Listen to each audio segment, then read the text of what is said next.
Hey, it's Clay Trader, and this will be a video chart on ticker symbol AVEO. We will take a look at the 30-minute time frame. Real quick, what do I mean by 30-minute in case maybe you're new to charts? Instead of each one of these candlesticks here representing 1 day's worth of price action, which is what you would normally see, each one represents 30 minutes. So all this here may look like several days worth of time. It's actually just today's price action broken down into 30-minute time slices.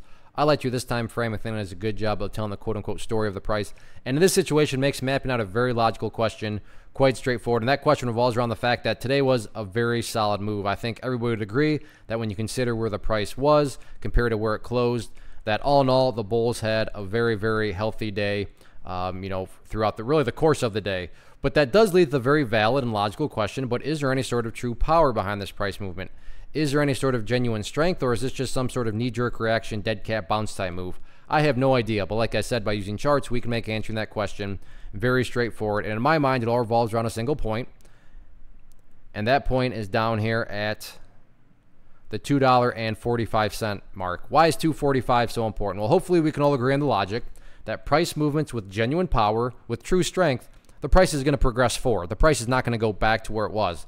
I'm assuming you're saying, hey, thanks, Captain Obvious. Of course, the price movement with true power is going to go forward, because going back, that would be a contradiction. Exactly. So with that in mind, think about the $2.45 mark. Any sort of closes below it, or worse yet, if the price separates to the downside, what would that be doing to the price? That would literally be putting the price right back inside of that range that it just broke out of. Again, going back, not a sign of true strength. Whereas let's say there is a little bit of a pullback. Not saying it'll be this drastic, but let's say there is a pretty drastic pullback, and then it does something like that. Even after a drastic pullback like that, what would you have? Well, you'd have a set of lows right here. You'd have the previous set of lows down there. If you picture each one of those as stair steps, well, hey, you still have stair steps progressing in the upwards direction, and that's the name of the game. That's what a truly strong move is going to do. It's going to make progress over time. And in this instance, I'm defining and quantifying the statement, make progress, as $2.45. What about areas of resistance? So if this upwards move is going to continue, where are some of these battlegrounds at?